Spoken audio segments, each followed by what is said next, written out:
Warren Drew était colonel du régiment depuis 5 ans, après avoir repris le rôle de son père, le prince Philippe. Cependant, la reine a pris le poste par défaut après que le prince a été déchu de ses titres militaires au début du mois. Il a depuis été rapporté que des membres supérieurs des Grenadier Guards faisaient pression pour que Kate soit nommée colonel. Si elle était nommée, la duchesse de Cambridge deviendrait la première femme colonel permanente du régiment au cours de ses 366 ans d'histoire. Fondée en 1656 par Charles II, la Grenadier Guards a combattu dans presque toutes les grandes campagnes de l'armée britannique, y compris les guerres napoléoniennes, de Crimée, des Bourses ainsi que les 2 guerres mondiales. Un membre senior du régiment a déclaré, « Des sondages de paille dans les rangs, ils aimeraient tous que ce soit Kate.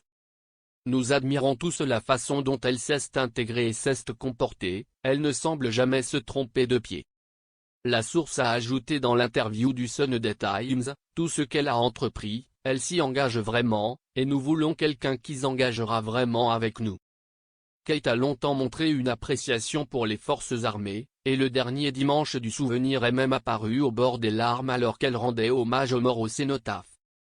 Un an plus tôt, elle avait également reçu des éloges après un appel vidéo touchant au cours duquel elle avait réconforté les familles des militaires décédés.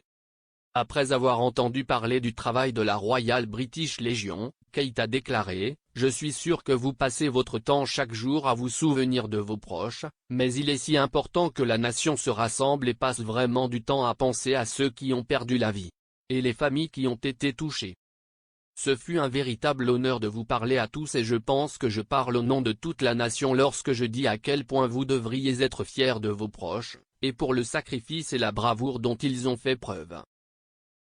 Je penserai certainement à vous en cette semaine difficile et le resterai pendant de nombreuses années. » Parmi un certain nombre d'échanges, Kate a parlé à Charlton Taylor, 11 ans, qui avait 10 mois lorsque son père Michael Taylor, membre de la Royal Marine, a été tué en Afghanistan en 2010. La duchesse de Cambridge a déclaré, « Ce sont les médailles de votre père ? Waouh !» Charlton a expliqué que l'un venait d'Afghanistan et l'autre d'Irak, ce à quoi Kate a répondu, « Si est-il très spécial que tu les portes ?» Le garçon a ensuite ajouté qu'il aimait regarder des photos de son défunt père et entendre des histoires à son sujet, ce que Kate a qualifié d'incroyable. La duchesse de Cambridge a également entendu Serena Alexander dont le fils Sam a été tué en Afghanistan en 2011, 2 ans après avoir reçu la croix militaire pour avoir sauvé son commandant des talibans. Madame Alexander a expliqué que lors de la 2e tournée de son fils, un engin piégé a explosé et tué Sam, son commandant et un interprète. Elle a dit à Kate que la Légion royale avait été une sorte de couverture de confort de soutien à la suite de la mort de son fils. La Légion offre un soutien à vie à tous ceux qui ont servi dans les forces armées britanniques et à leurs familles. Louant l'organisme de bienfaisance, Kate a déclaré, « Malheureusement, tout le monde ne voit pas cela ou ne comprend même pas le rôle qu'il joue pour des familles comme vous.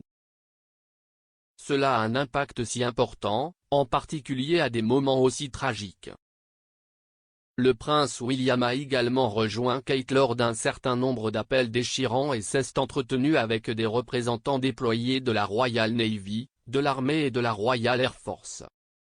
Le duc de Cambridge a accompli 7 ans et demi de service militaire et est le patron du vol commémoratif de la bataille d'Angleterre de la Royal Air Force et le commandant aérien honoraire de la Royal Air Force Kenilby.